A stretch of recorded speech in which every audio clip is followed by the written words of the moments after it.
Now, The Hunt Palmer Show. This is a catastrophe. You are now listening to The Hunt Palmer Show. Brought to you by Renaissance Homes and Pools on 104.5 ESPN Baton Rouge. That's what I wished for when I blew out my candle. Locking down the middle of the day, live from the Mercedes-Benz of Baton Rouge studios. This is Hunt Palmer. The floor is yours. Welcome in. Hunt Palmer not coming to you from the Mercedes-Benz of Baton Rouge studio. Still here in Atlanta, Georgia, 2025 SEC Football Media Days, and fired up to be coming to you on day 3. Alabama, Mississippi State, Florida, and Oklahoma taking their turn, and we're going to talk about all those teams over the next 2 hours. Plus, LSU baseball is off and running once again on the transfer portal front. We got a commitment right there at the end of the show yesterday that we touched on, and then a couple of more have followed in the last 24 hours, so plenty of baseball to get to as well. We've got a busy 2 hours. Our Wednesday shows are brought to you by Renaissance Homes and Pools. Jacob Beck, Cassie Spazzali back there on the ones and twos in Baton Rouge. Let's get this thing cranked up the way we do every single day with our Genesis Opening Drive. It's time for Hunt's Opening Drive, presented by Genesis of Baton Rouge. Florida is just finishing up in the ballroom there just in front of me. Had DJ Lagway with a big cast of characters around him from a media perspective, and Jake Slaughter, their center, who's had a phenomenal career in Florida. Billy Napier brought him along, Caleb Banks as well. But I listened to Billy Napier's conversation with the media earlier. It was about an hour ago. And first of all, he started with it's like 15-minute filibuster that included memories of his childhood and his dad's truck driving through Georgia and eating at the varsity and all kinds of stuff that nobody really cared that much about. But he did take up a lot of time. But then they started firing some questions at him. And really the narrative around Florida is very different than it was last year. And I want to talk about this Florida team because LSU plays them in Week 3. And that game, either way, is going to be massive for LSU. Hypothetically, LSU goes and loses to Clemson. You come back and lose that game to Florida, they're going to burn the town down. I mean, it's going to be a disaster. If you win that game against Clemson, you still need to get started off on the right foot in league play in Week 3. So that game's going to be huge for both of these programs. This time last year, it was basically a professional funeral for Billy Napier. Nobody thought that Florida was going to survive the gauntlet that was in front of them last year. Everyone was talking about the close to their season that was Georgia, at Texas, LSU, Ole Miss, at Florida State. We didn't know Florida State was going to fall on their face at that point, so you thought that was going to be just an unwinnable stretch for them. Well, turns out Florida State was awful, and they beat them, but they beat LSU, and they beat Ole Miss. They played Texas close early in that game, and then it got away from them after quarterback injury. They played Georgia close. And they actually played Tennessee into overtime right before that. So they played really well, and now it's not a matter of everyone here suggesting, well, Billy Napier's toast and Florida has no chance. The question is, can they actually, take a step forward to becoming Florida again? Because they really haven't been for half a decade. And really since the COVID year, and after that, it just hasn't been very good in Gainesville. But DJ Lagway is the hope. He's the hope of that program. And when you look at what he did last year, statistically, it's not going to blow you away. It's not absolutely ridiculous in terms of what he did passing. He completed 60% of his throws, threw for 1,900 yards, 12 touchdowns, 9 interceptions. That stat sheet is not going to do a lot for you. But if you look at it a different way and you look at DJ Lagway and you say, okay, he started 7 games for them. They went 6-1 in those 7 games. And the one loss when DJ Lagway started was against Georgia, and they were beating Georgia when he got hurt. So I'm not here to tell you that they were going to finish that game against Georgia and win it. I doubt they would have, but they could have. And they were winning when he went down. And they won the other 6 games he started, including against LSU and Ole Miss. Now, those games were at home, but still, they're wins. And if you don't look at the statistics with Lagway and more so look at what the film says, and I'm not here to be a scout or a professional observer, but I can turn the tape on YouTube and look at highlights. The arm talent, the decision-making, some of the throws he makes are just really impressive for what you realize is a true freshman playing for a team that nobody really thought was all that good. And he carried them, and they won games. And so now you look at this Florida team, you get basically the entire offensive line back, 4 or 5 starters, and you return 7 guys on defense. So it's going to be, I think, a pretty good football team. It looks to me on paper to be a pretty good football team. Now, the schedule is the biggest problem Billy Napier faces. It just is. Because you do flip the home and road from last year, but you are still looking at LSU and at Miami in the month of September. And then your first 2 weeks in October are Texas coming to the Swamp, and you go to Texas A&M, which is going to be a hornet's nest.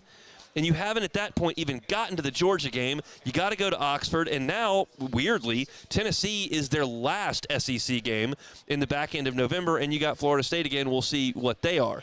But it's just a merciless schedule.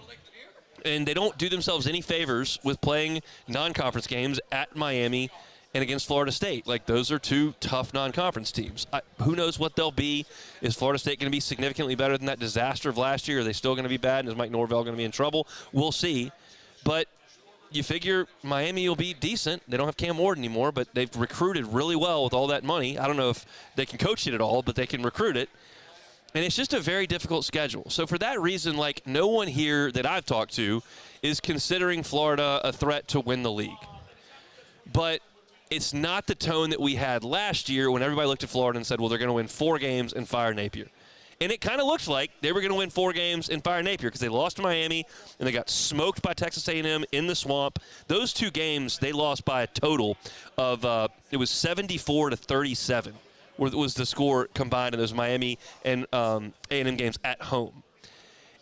And then they went and beat Mississippi State, and they beat Central Florida by 11. And then they started to play better.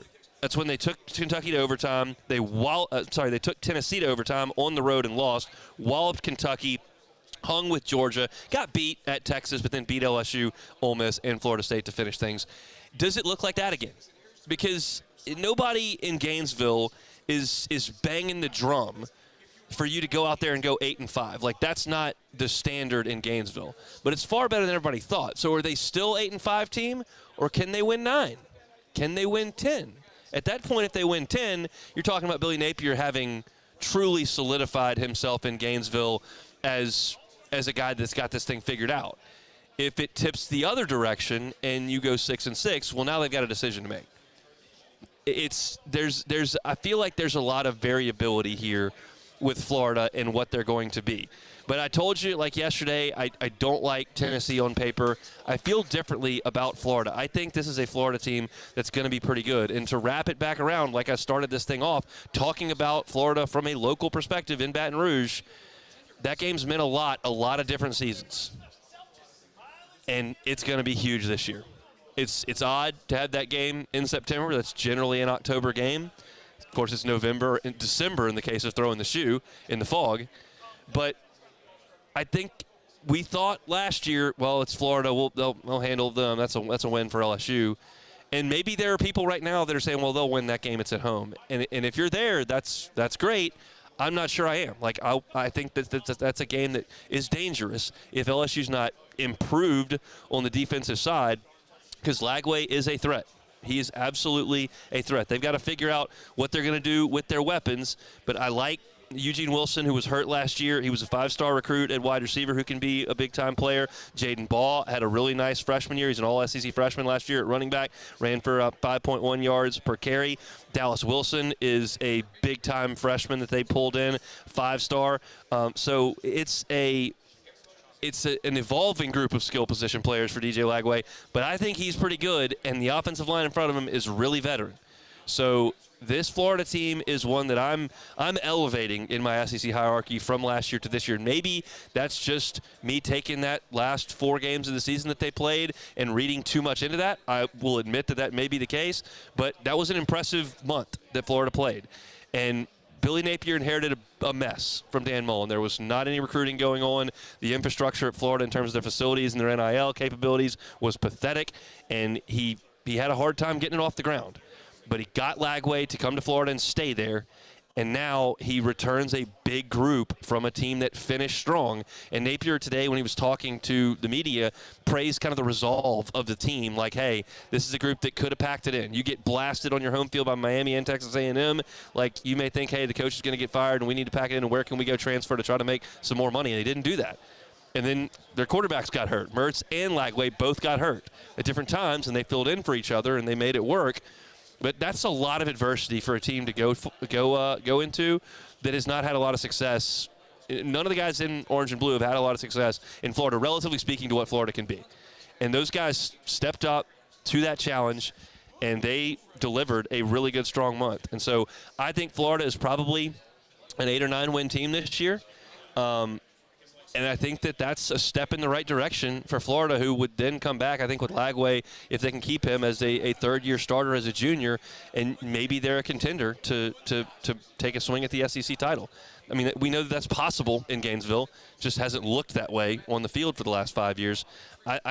They're not a threat to me to win the league, obviously, but they're a threat on just about every Saturday, because I think the guy under center is good, and I think what they've done to surround him with players has been pretty impressive. So I'm kind of pro-Florida as we kick things off here on this Wednesday. Brought to you by Renaissance Homes and Pools. Looking to put in that pool of your dreams, contact my guy Joey Blanchard at builtbyrenaissance.com. Fill out that contact information. He'll get in touch with you. And the beautiful thing is you can work with the owner of the company all the way through the installation of your brand new pool. It's Renaissance Homes and Pools. They bring you our Wednesday shows each and every week. We will step aside when we come back. LSU is working in the transfer portal for baseball. Let's get to it next. The Hunt Palmer Show.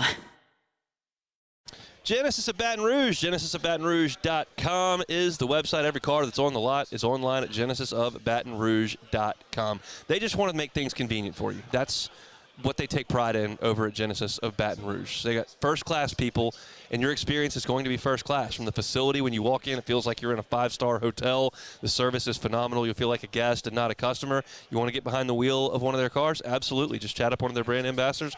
They'll get you there. If you don't have time to go to the dealership, or you're on the other side of town and just can't quite make that work, that's okay too. They'll drive to you and let you test drive remotely. And if you say, hey, this is what I want, you still don't have to go to the dealership. They can do e-contracts and digital delivery, and that's your vehicle. 10-year, 100,000-mile warranty, 3 years of complimentary valet maintenance. That's just the experience of being a Genesis driver. Check them out. Airline at Pico across from Women's Hospital. It's Genesis of Baton Rouge. You can find that entire inventory online at genesisofbatonrouge.com.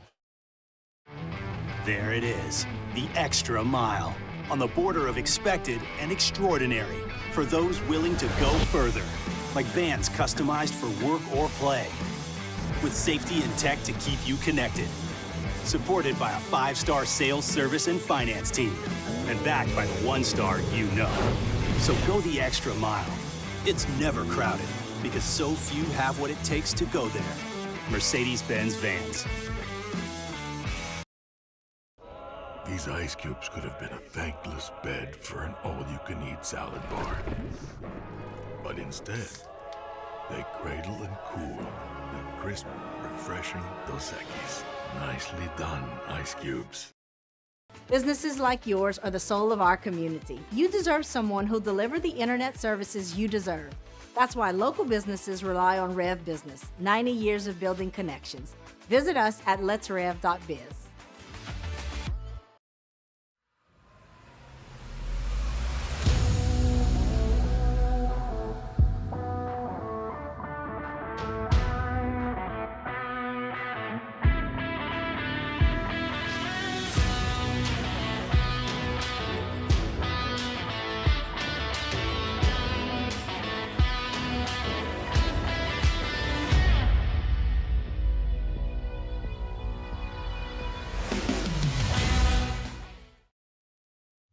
At Sunshine, we know what you see when you look at your land.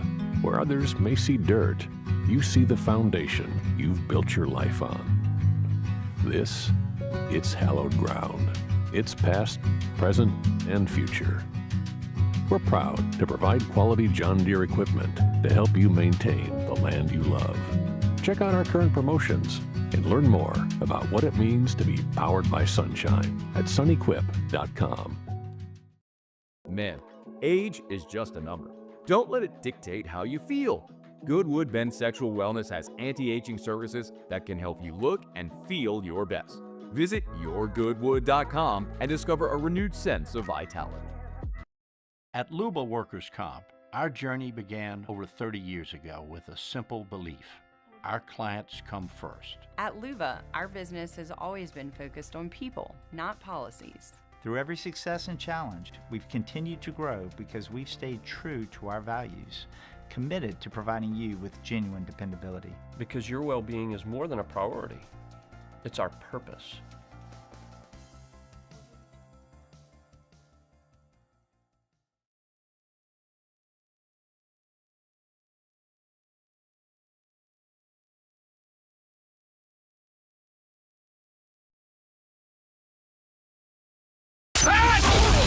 Live from the 2025 SEC Football Media Days, powered by Parish Construction and Roofing. Enter now for your chance to win $10,000 cash at parishbuilt.com. Our coverage is also presented by Rev and Relief Windows.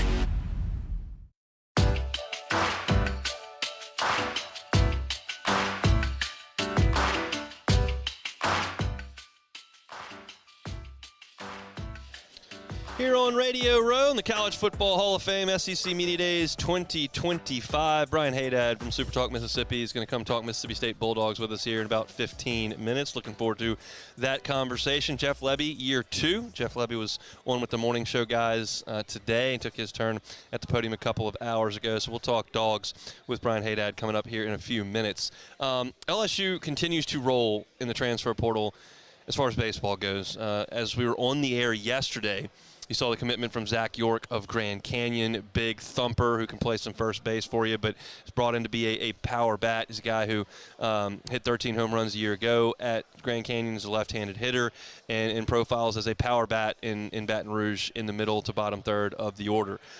They weren't done getting powerful bats. In fact, right when I got off the air, Trent Caraway from Oregon State made his commitment to LSU. I think maybe some of you are familiar with Caraway.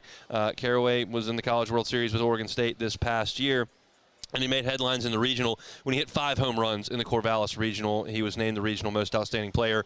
Obviously, you hit 5 home runs in a regional, you're doing something pretty good. And Caraway, I beg your pardon, is a very talented dude, a very toolsy dude. He is 6'2". He hits the ball exceptionally hard. He did not have a great season this past year. He hit 268 with 12 home runs. Obviously, 6 of those came in the postseason, which is the most ever by an Oregon State Beaver. But still, he went into the postseason with 6 home runs, which is not a monster number at all. But he had a great postseason, and he is a guy that Jay Johnson, I think, sees the tools in and says we can make some adjustments and take those from being tools to massive production. Caraway's got to hit the ball in the air. He's got to hit it with authority, and he's going to strike out, and he's going to make some errors. That's the MO on him right now. He had 12 errors at third base this past season with Oregon State. For context, Michael Braswell, who had a phenomenal year defensively, made 3. Now, he didn't play every game. Tanner Reeves platooned a little bit early, but he did take over and played a lot of games and only made 3. So Caraway is a flawed player, but he's a guy that's exciting because if it clicks for him, he could hit third or fourth. I mean, he's that kind of a talented dude. And I think right now, when I look at the third base competition with Caraway, with Braden Simpson from High Point, with Chase Dardar, whom I don't think is an option at third, but he's worth discussing in July before we even get to the fall. And then you got Tanner Reeves, who's coming back and has played some third base, and you've got John Pearson, who has worked a little bit at third base as well. I would handicap that race as Caraway and Simpson very likely as the 2 guys competing for that spot, and I think Caraway is probably the likely starter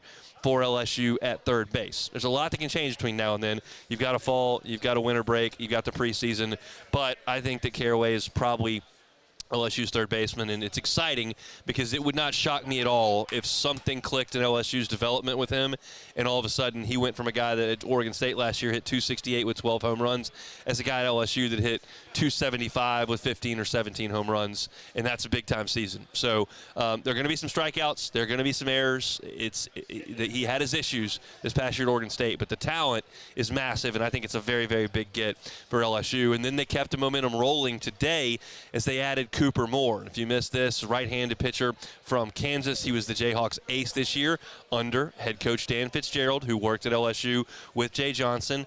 I think that relationship probably, to me, indicates that they talked about this. I think that there's nothing but good vibes between Fitzgerald and Jay Johnson, and that once you realize Moore was going into the portal, I would imagine there was a conversation between those two. Hey, is this guy good enough to play at LSU? Because Dan Fitzgerald knows what it takes to play at LSU, and he knows what Cooper Moore is. He was this Friday night guy this year, and he's talking about 88 and 2/3 innings, 85 strikeouts, which is not a massive number, but it's not an insignificant number. What's a great number is the 19 walks. Cooper Moore throws the ball over the plate a lot, and you look at the ERA, 3.96. That was the best among Kansas Jayhawks starting pitchers. Moore is not a big stuff guy. He doesn't throw 97. He's not 6'5". He's a 6'1", 6'2" right-hander who throws just north of 90 miles an hour, but he does have a plus changeup, and that pitch will get outs. The profile is similar, not identical, but it's similar to Zach Cowan. So I think that Moore is a really good option as a back end of the rotation starter. If Evans blossoms into what we think he's going to be on Fridays, and then you look behind him at options like Cooper Moore, like Zach Cowan on the high floor side, those are guys that we know at a lower level, whether it's Kansas in the Big 12 or Wofford, they can throw it over the plate, they can eat innings, and they can get some guys out. They're never going to be first-round picks, but they have a high floor. And then you've got the high-ceiling guys. You've got William Schmidt, who could be a star, but he walked 11 guys in 2 SEC innings this year. So you got work to do. You could have a guy like Cooper Williams that steps in and has a higher floor because he ticks up with the velocity from the left side and continues to throw strikes and has that sweeping breaking ball, and maybe that's a big-time option for you. They really like Danny Lockenmeyer, who they brought in from North Dakota State, and that's a guy with a pretty high upside who had a lot of strikeouts down the stretch out of the bullpen for North Dakota State. So maybe that's a guy you can get into the rotation. And you look at the freshman class that they just brought in, and there's some real talented arms in that. You look at Marcus Paz, like that's a guy who can throw 95 miles an hour. If he's similar to Kason Evans, which I've been told that they kind of have a similar profile, maybe he's in, but that's another high ceiling guy. I like the options because if you start with guys who have a high floor, who you know can function, and you wait for those superstars potentially behind them to take off in the rotation, I think you're in really good shape. This roster all of a sudden looks complete. It looks really good. Do I wish there was a Jared Jones or Tommy White that was coming back? Yeah, but I feel pretty good about the pieces that they've got. And I just watched 2 weeks of baseball in Omaha, and I know that depending on the weather, but the weather prevailing is going to blow in and it's going to play big, and you just need to hit a lot of ground balls and play defense and hit the ball hard and hit line drives. They got a lot of that. So my concern with the big thumper, the proven power bat that you can just pencil in for 20 homers, like that guy is a big help in the SEC. If you go to Knoxville or if you go to Athens or if you go to these hitter-friendly environments like Starkville or Oxford, you can't small ball your way around it. Like Kentucky's tried that, and I don't think it's a good I like guys that can hit over the fence in SEC play. Once you get to the postseason, the box play is small anyway, and you get to TD Ameritrade, and you need to hit a bunch of line drives, and they got Curiel and Brown and Milam and a bunch of guys that can do that, and some of the portal ads can do that as well. But this is these 3 additions that they've made over the last 24 hours are impact guys. I mean, York is a big left-handed power bat. Caraway is a monster talent who needs to put it all together, and Moore is a high-floor guy that you can plug into your weekend rotation if that's the best option for you, and you know that he's going to throw it over the plate, get some outs and ground balls with that changeup, and eat outs on a weekend. So this is really impressive by Jay Johnson and this staff. It's an uphill battle in the transfer portal when you win the national championship. That sounds ridiculous, but it is, because everybody gets a 2-week head start on you as far as visits go, and that makes things difficult when you're trying to lure these players, because once they go in, they're excited. They want to pick a spot, and getting them to wait this out and get an opportunity to come to Baton Rouge, and then you got the draft to get through as well. Like it's a hectic time in the transfer portal, and there's probably a reason why some of these national champions over the last 5 years have had bad years the next year. I can't tie one single line through the Mississippi State, Ole Miss, LSU, Tennessee deal, but all of them had bad years the year after. And maybe it's because it's tougher to go in the transfer portal when you're playing 2 weeks longer than everybody else. But LSU, in my opinion, has hit some home runs here. Bad pun, not intended, but there it was.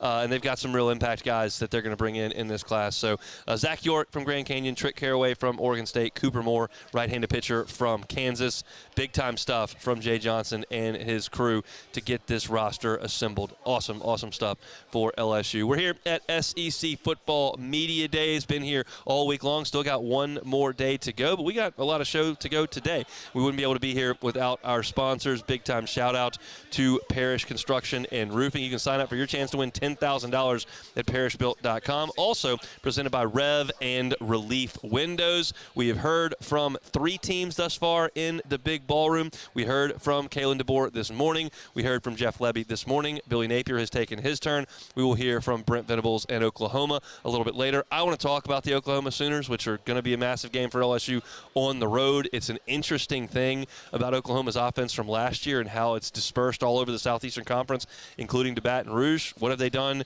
to supplement that? We'll talk about Oklahoma, and I also want to obviously talk about the Alabama Crimson Tide. We'll do that a little bit later on. But when we come back, Brian Haydad from Super Talk Mississippi is going to talk some Mississippi State Bulldogs with us. What can Jeb Levy do in year 2 with a new roster? We'll talk about it coming up next. The Hunt Palmer Show. At Atmos Energy, our smart choice solutions help customers save energy and emissions with rebates up to $500 off high-efficiency natural gas appliances, smart thermostats, and weatherization upgrades. Together, we're fueling our energy future.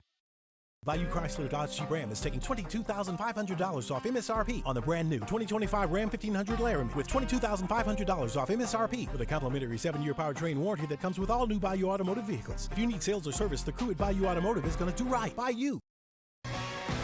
With bold leadership and a growing population, Louisiana is rewarding excellence, attracting high-value companies, and fueling opportunity. Louisiana is winning now, and the sky is the limit. With every region and industry growing across a beautiful state that's more than a culture, it's a community with a quality of life that's more than satisfying. It's sustainable because the Louisiana you thought you knew is better than ever now. Come home, Louisiana. These are the luckiest ice cubes in the world. They could have been a thankless bed for an all-you-can-eat salad bar, but instead, they've been called upon to cradle and cool a crisp, refreshing Dos Equis. Looks like the lucky just got luckier. Dos Equis. Parish Construction and Roofing. This is Coach Kim Mulkey. Go to parishbuilt.com for all of your roofing needs. From your hometown, parishbuilt.com.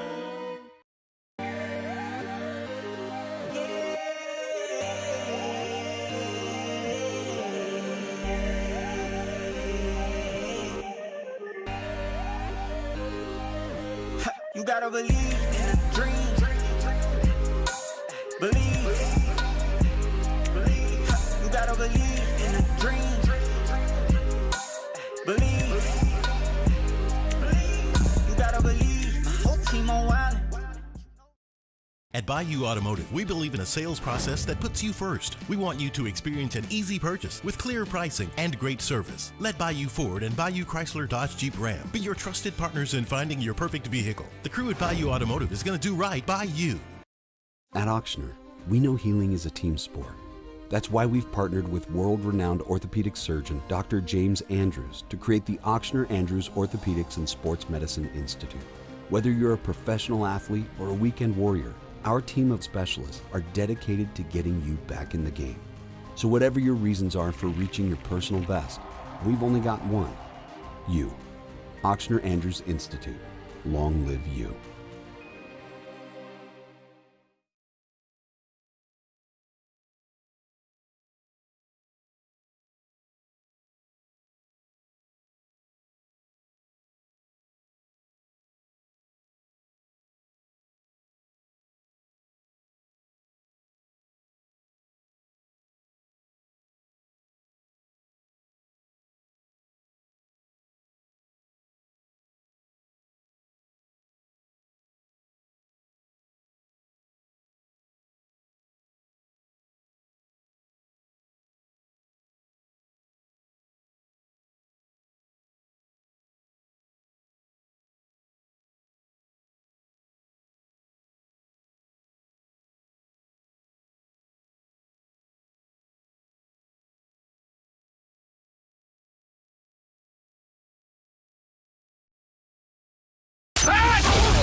Live from the 2025 SEC Football Media Days, powered by Parish Construction and Roofing. Enter now for your chance to win $10,000 cash at parishbuilt.com. Our coverage is also presented by Rev and Relief Windows.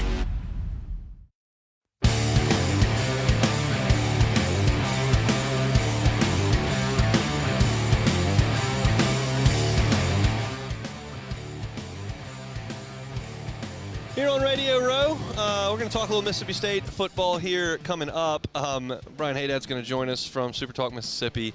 I'll tell you this. The Alabama players are walking around. I don't know what Caden Proctor's listed at. I don't really care what he's listed at. That is simply one of the biggest men I have ever seen in my entire life. He is a mountain of a human.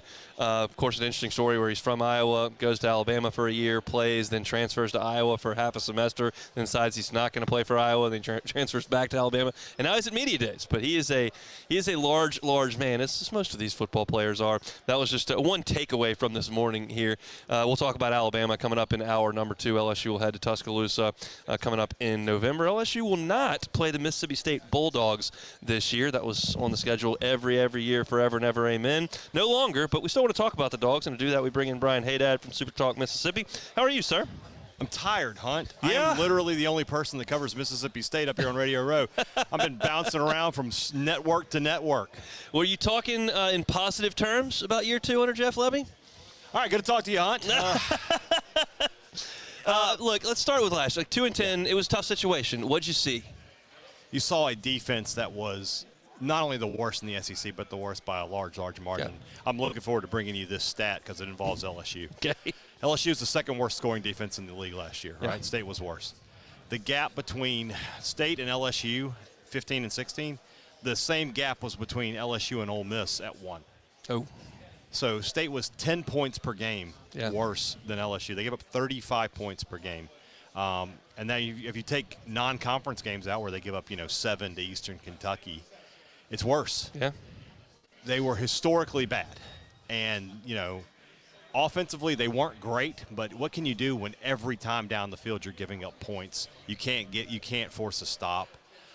Even in games where I thought there was only one game where I thought the defense played well all year, and amazingly enough, it was the last one of the year against Ole Miss. They defensively, they were good enough to win in that game. They weren't good enough offensively.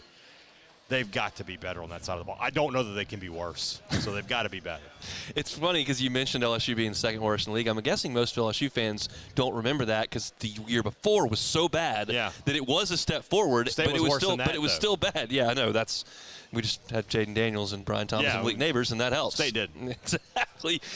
So Jimmy's and Joe's is a big deal if you're that bad. How'd they try to address it? I would give Lebby a lot of credit. Coming off of a 2-10 season to have a top 25 high school class and a top 20 portal class, I feel like you're doing pretty good at that point. It makes me wonder what he could do if he had some wins in his pocket. I don't know that they got the difference makers, especially on the defensive side of the ball. You think of it like the last 10 years for Mississippi State, and they've had guys like Chris Jones, Jeffrey Simmons, and Montez Sweat. They don't have a guy like that. But are they better? Are they more talented? Do they have a 2-deep that can compete in SEC games? They have that now. And so I'm hopeful that that will be enough to at least get a couple more stops, man. I'm not saying this team has to go back to what it was in like 2018 when they were the number 1 defense in the nation. They just have to be the 11th or 12th best defense in the conference. And if I can get that from Mississippi State with a top half of the SEC offense, which I think I can have that, that's enough to find a way to 6. With Ole Miss recruiting at the level that they have, has that hindered Mississippi State's ability? And there's a coaching change in there, two of them, to get those dudes. Is it in-state guys or? It's kind of interesting in that this is a really good year in state in Mississippi, and nobody's staying in state. Okay. LSU has the number 1 player in the state of Mississippi committed to them, Tristan Keys, the kid from Hattiesburg. The number 2 kid is likely to go to Ohio State. The number 3 kid is committed to Alabama. State is a program that has made its bones getting those kids from Mississippi, and they're just not getting them this year. They're not even getting visits. To answer your question about Ole Miss is kind of struggling this year too.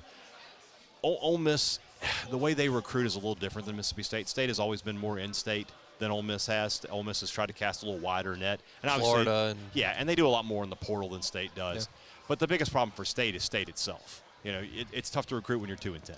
Yep. And until Lebby, and especially when you have inexperienced coaches, if you hire Nick Saban and it just goes badly in year one and he's 2-10 somehow, recruits look at that and go, well, it's still Nick Saban, right? But when you're Jeff Lebby and you're Coleman Hutzler and nobody knows who you are, that's a tougher sell. So if State starts winning games, I expect the recruiting to go the way that it needs to go. Chatting with Brian Haydad about Mississippi State, covers the Dogs for Super Talk Mississippi. Blake Shapen came on our morning show earlier today.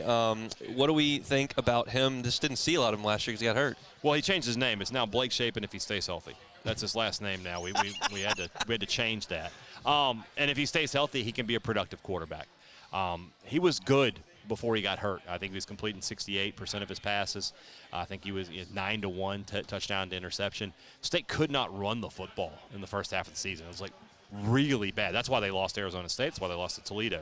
I think in those two games combined they had 50 yards. That's not hyperbole. That's a number.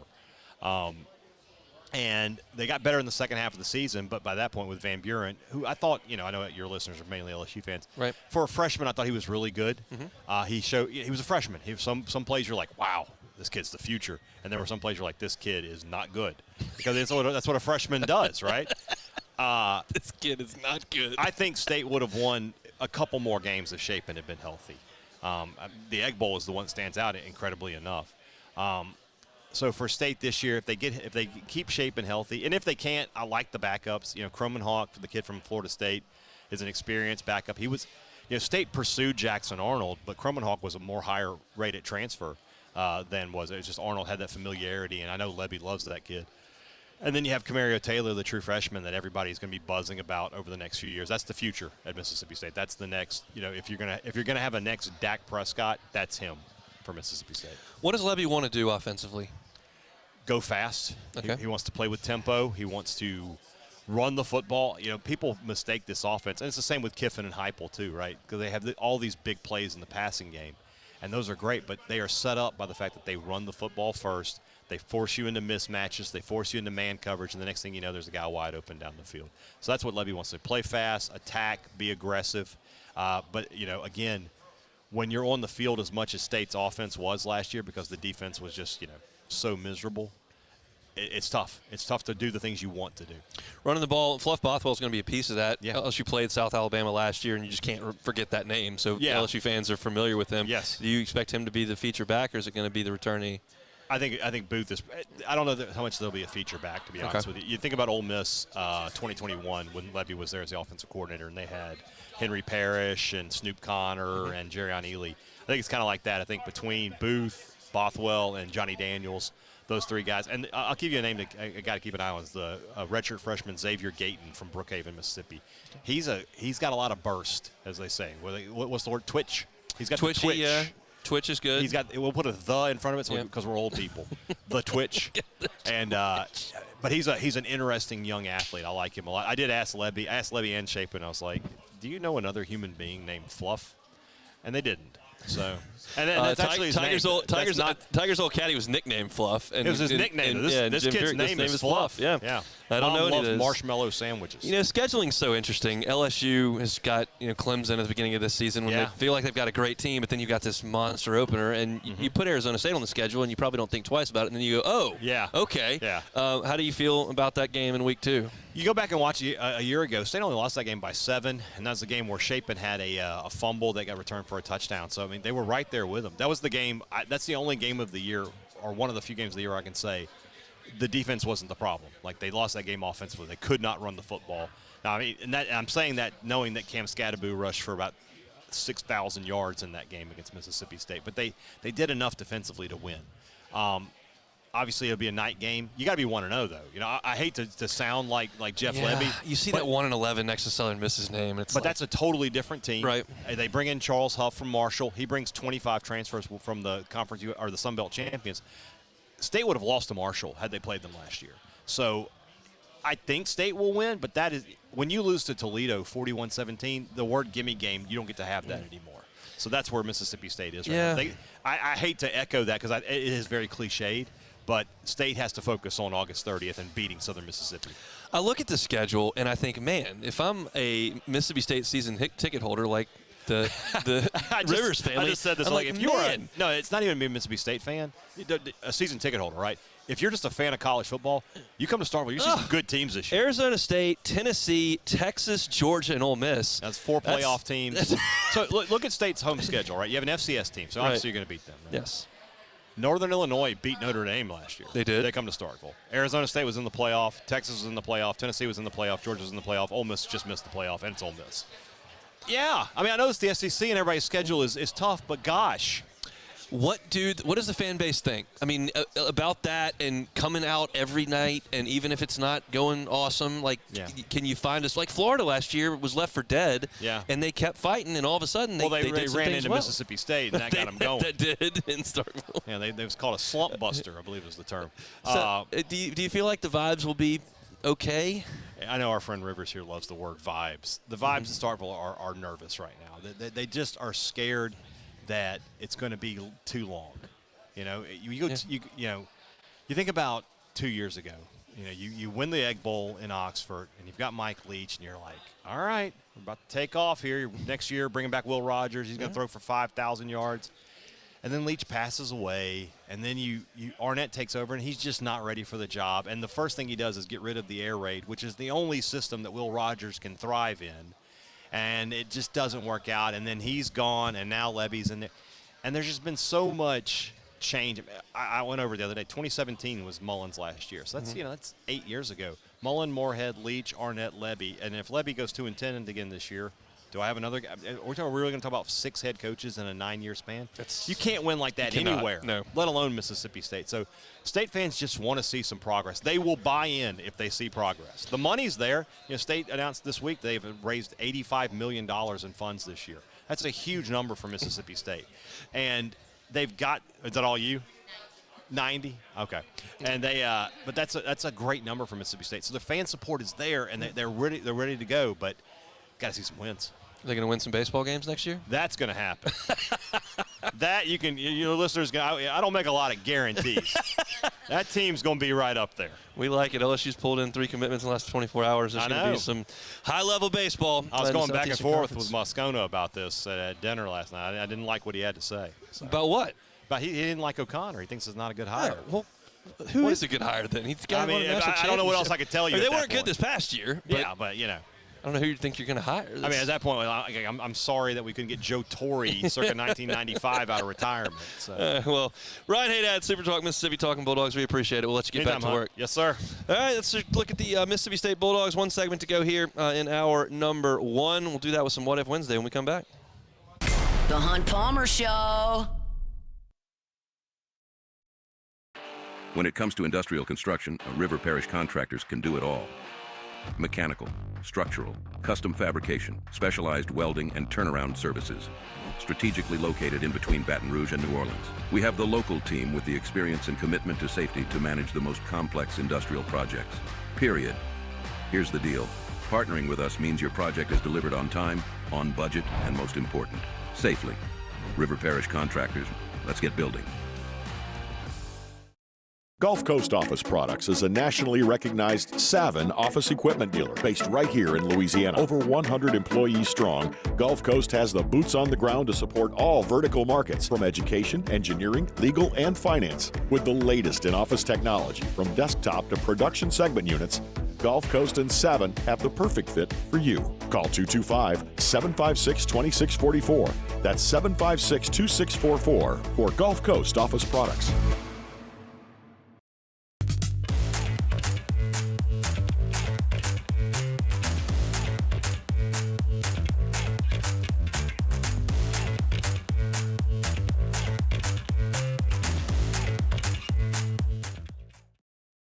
The Windsor Senior Living Community in Mandeville, Louisiana is a beautiful, vibrant apartment community geared towards seniors.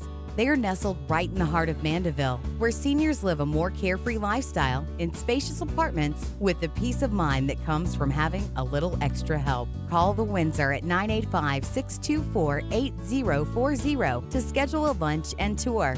Come see how the Windsor can be your passport to peace of mind.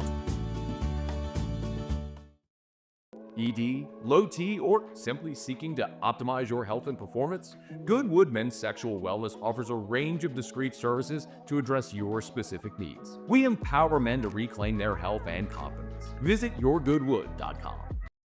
At Luba Workers Comp, our journey began over 30 years ago with a simple belief: our clients come first. At Luba, our business has always been focused on people, not policies. Through every success and challenge, we've continued to grow because we've stayed true to our values, committed to providing you with genuine dependability. Because your well-being is more than a priority. It's our purpose.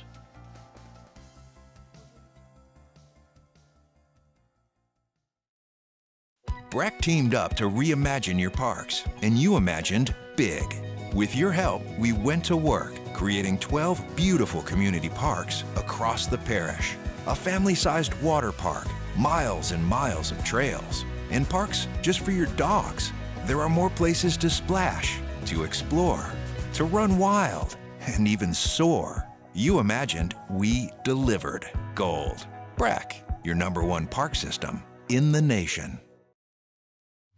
At Sunshine, we know what you see when you look at your land. Where others may see dirt, you see the foundation you've built your life on. This, it's hallowed ground. It's past, present, and future. We're proud to provide quality John Deere equipment to help you maintain the land you love.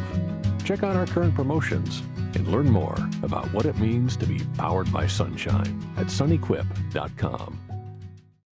Bayou Chrysler Dodge Jeep Ram is taking $22,500 off MSRP on the brand new 2025 Ram 1500 Laramie with $22,500 off MSRP with a complimentary 7-year powertrain warranty that comes with all new Bayou Automotive vehicles. If you need sales or service, the crew at Bayou Automotive is going to do right by you.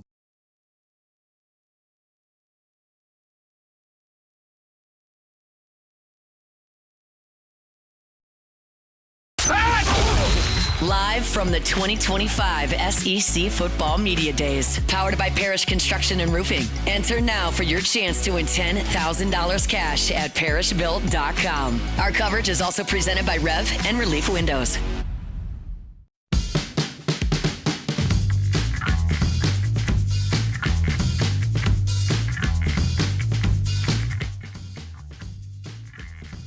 All right, closing out hour #1, our Wednesday show is brought to you by Renaissance Homes and Pools. Get into the pool of your dreams, customized with the folks at Renaissance Homes and Pools. Want an outdoor kitchen? They can handle that as well. Check them out online, builtbyrenaissance.com, builtbyrenaissance.com. Brent Venables taking the podium for the Oklahoma Sooners. We'll do some What If Wednesday. Let's hit it. Time, space, reality. It's more than a linear path, where a single choice can branch out into infinite realities. Follow me and ponder the question, what if?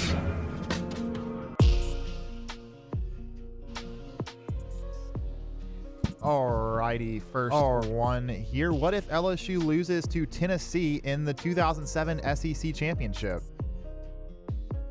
Well, they don't win the national championship, but I think Les had made his mind up that he wasn't going to Michigan by that point. The press conference with Have a Great Day was before the game. I don't think he was going to do that and then jump to Michigan. I don't know that. I think there are a lot of people in Baton Rouge that know that story better than me. I was a sophomore at LSU. I was in Atlanta that day. Was not in a press conference capacity. Was in more of a drink a lot of beers and watch the game from the stadium and then watch the late game to see if LSU was going to play in the national championship capacity. So I don't know, but I think that ship to Michigan may had passed. Maybe not. I don't know. But they certainly would have won an Natty. Alrighty, next one. What if Gavin Guidry would not have been hurt last season? Would have been more dominant run for the Tigers? I don't know. Gavin Guidry, to me, is a trustable option out of the bullpen.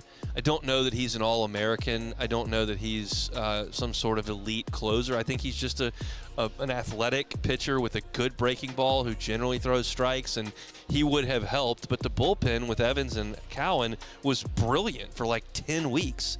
Maybe he gets an opportunity with Chase George coming out of the rotation, and maybe he gets that shot to start. They were stretching him out before he got hurt. But I don't know that Guidry makes a huge difference in what they did. They still won what they won. They lost at Auburn, they lost at A&M, and they lost at Texas. They won 7 of 10 SEC weekends and then didn't lose but one postseason game. So I think it probably looks similar. All right, next one. What if you could pick 3 new meal/drink options at the concession stand for LSU sporting events? Yingling, duh, of course. The next generation of light beer. We're going food. I'll be honest, like, I'm a little underwhelmed by some of the stadium food in Baton Rouge. Like, I'll just be candid about that. I don't think it's a disaster. I think it could be better. There are some people in South Louisiana that know how to cook. And I think it's reasonable for there to be, like, a really good jambalaya available. Like, jambalaya can be cooked in massive bulk. They serve it at conventions and conferences all the time. And I think you could do that well for a big group of people. I would love to see that. I wouldn't mind seeing, like, meat pies, like Natchitoches meat pies or something. That's like a good handheld in the box or in Tiger Stadium deal.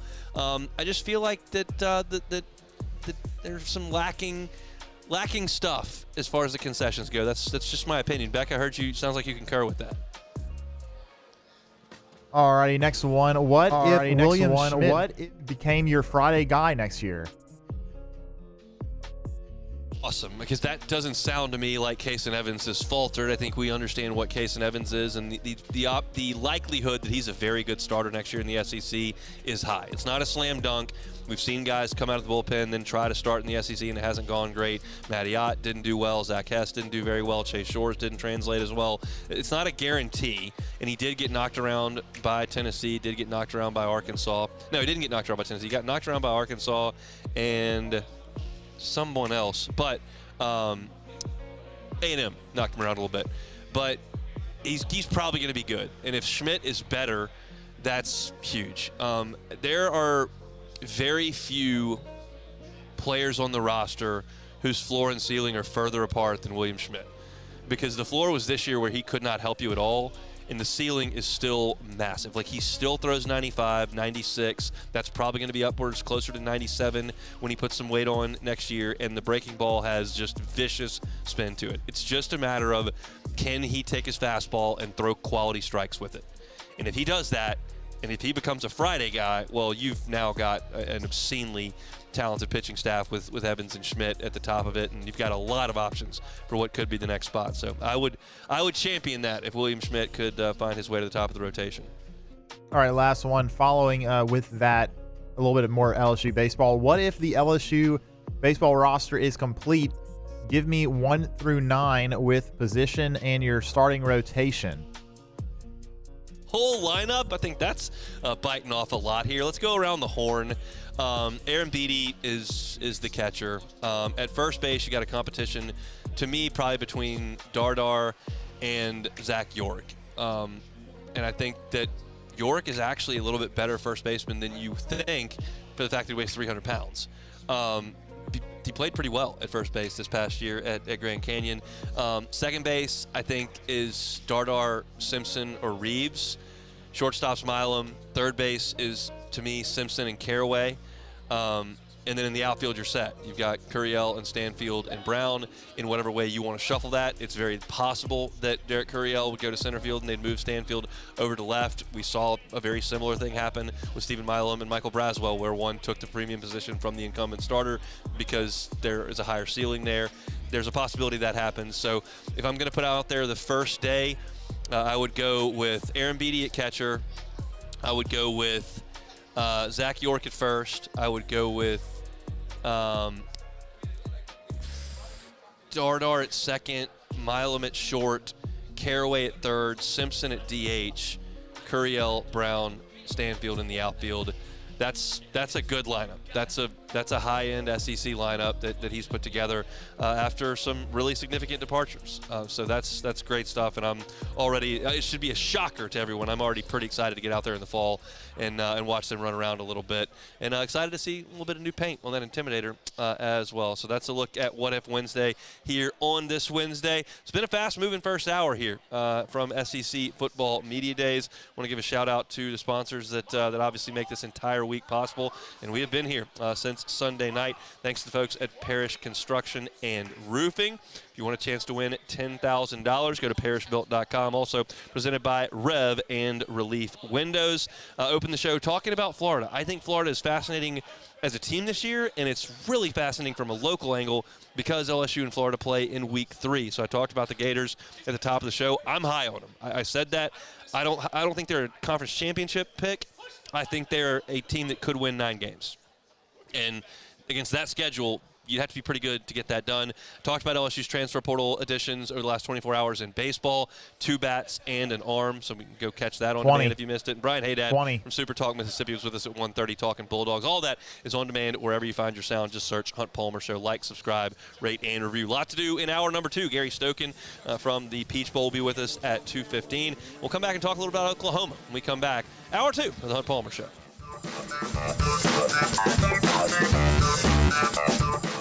The Hunt Palmer Show. There it is, the extra mile, on the border of expected and extraordinary for those willing to go further, like vans customized for work or play, with safety and tech to keep you connected, supported by a 5-star sales, service, and finance team, and backed by the 1-star you know. So go the extra mile. It's never crowded, because so few have what it takes to go there. Mercedes-Benz Vans. Parish Construction and Roofing. This is Coach Kim Mulkey. Go to parishbuilt.com for all of your roofing needs. From your hometown, parishbuilt.com. Businesses like yours are the soul of our community. You deserve someone who'll deliver the internet services you deserve. That's why local businesses rely on Rev Business. 90 years of building connections. Visit us at letsrev.biz. Baton Rouge's home for real rock. It's Eagle 98.1.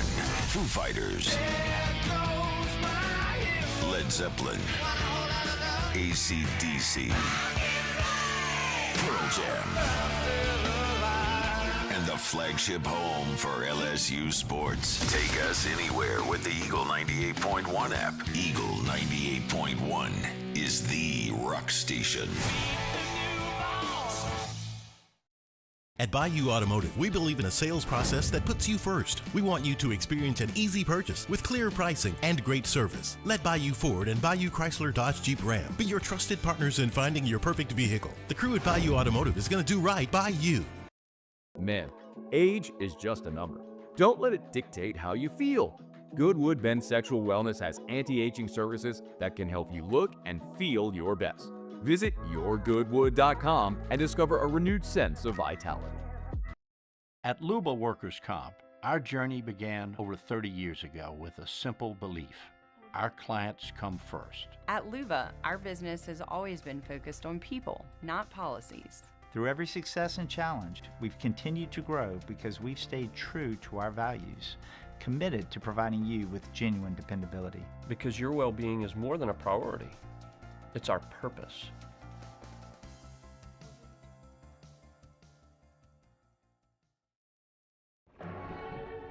These are the luckiest ice cubes in the world. They could have been a thankless bed for an all-you-can-eat salad bar. But instead, they've been called upon to cradle and cool a crisp, refreshing Dos Equis. Looks like the lucky just got luckier. Dos Equis. At Auctioner, we know healing is a team sport. That's why we've partnered with world-renowned orthopedic surgeon Dr. James Andrews to create the Auctioner Andrews Orthopedics and Sports Medicine Institute. Whether you're a professional athlete or a weekend warrior, our team of specialists are dedicated to getting you back in the game. So whatever your reasons are for reaching your personal best, we've only got one. You. Auctioner Andrews Institute. Long live you. River Parish Contractors has immediate openings for structural steel shop fabricators. Call or text Big Jake today at 318-547-1000 or go to rpcontractors.com and click on employment. River Parish Contractors. Let's get building.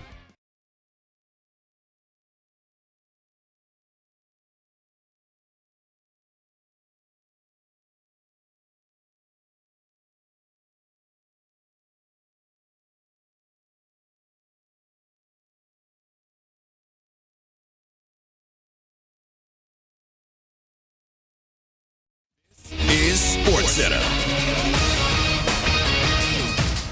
I'm Christine Lisi. A Beal buyout. ESPN's Shams Charania is reporting shooting guard Bradley Beal has agreed to a contract buyout with the Suns. Plans to join the Clippers on a 2-year, $11 million deal with a player option after he clears waivers. Beal's giving back almost $14 million out of the $110 million on the final 2 years of his contract to complete the buyout with Phoenix. Going into his second season as Alabama's football coach, Kalen DeBoer is looking for the program's next starting quarterback. At SEC Media Days today, he reiterated Ty Simpson currently leads the competition with Austin Mack and Keelan Russell.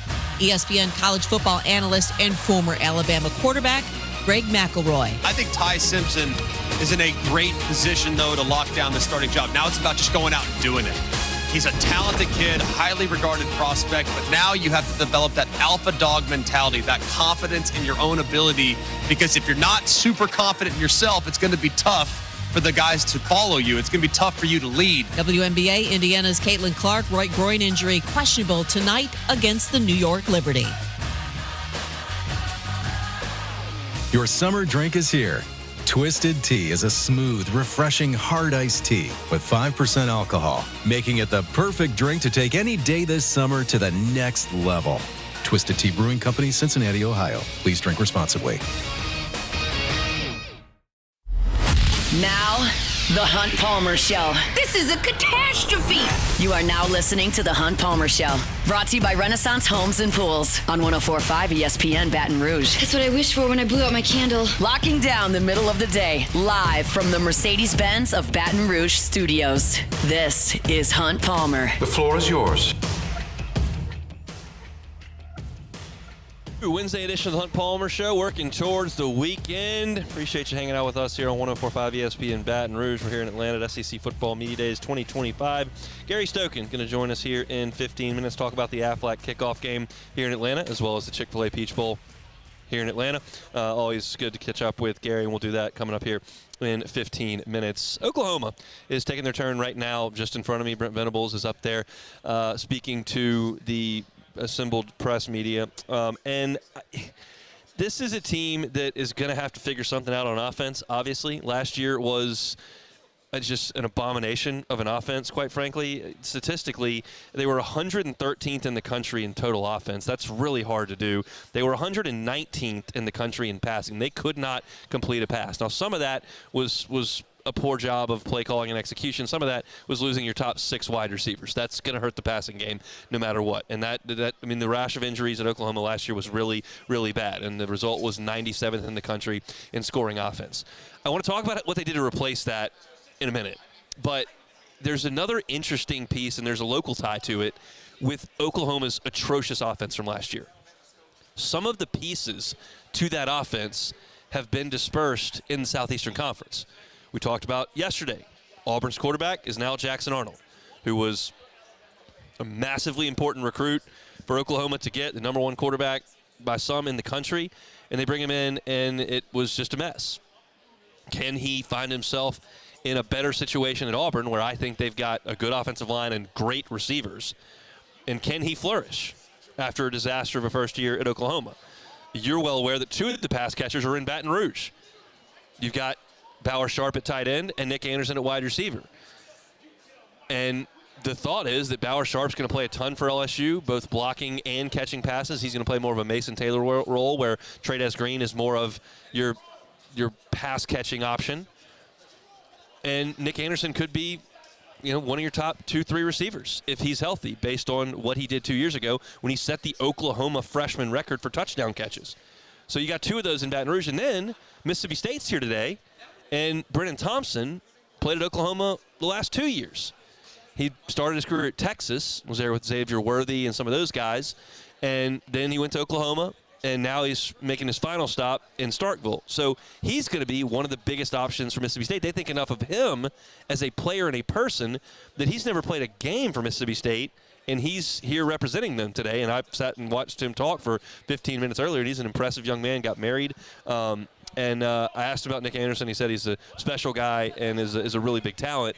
But that's interesting that, Jackson Arnold is Auburn's quarterback from the worst offense in the league last year. Nick Anderson and Bauer Sharp are now big options for LSU. off the worst offense in the league last year. And Brennan Thompson might be the number one option for Mississippi State in the passing game, and he was on the worst offense in the league last year. Like, that's an interesting thing to me in how those guys play in their new stops, and how much of it was a lack of talent, how much of it was injury, how much of it was a lack of execution. Oklahoma's trying to redo this entire thing. They went to Washington State and got a new offensive coordinator and a new quarterback. They got Ben Arbuckle, the OC, and they bring in John Mateer. And Mateer is one of the guys this week that I have gotten different opinions on. Like, if you talk to Hester, says this guy's a stud. If you talk to some other people, you go, well, the talent's not massive, and the schedule last year at Washington State was really bad. And that's really true. The schedule at Washington State last year was really bad. They played Portland State, San Jose State, Boise State, Fresno State, Hawaii, San Diego State, Utah State, New Mexico, Oregon State. They lost to Wyoming 14-15. And Mateer played that whole game. So I'm probably somewhere in the middle on Mateer after looking at the statistics and then looking at the highlight reel from last year.